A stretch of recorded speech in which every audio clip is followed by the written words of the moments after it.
palpamos la arteria temporal superficial, la carótida,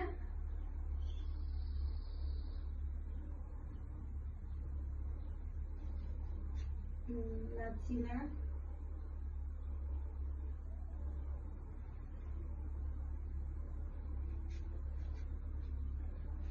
la braquial, la radial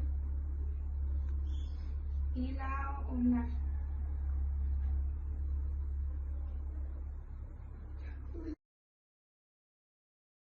Se encuentra el foco aórtico, el foco pulmonar, el foco aórtico accesorio, el foco tricuspideo, el foco tricuspideo y el foco mitral o apexiano.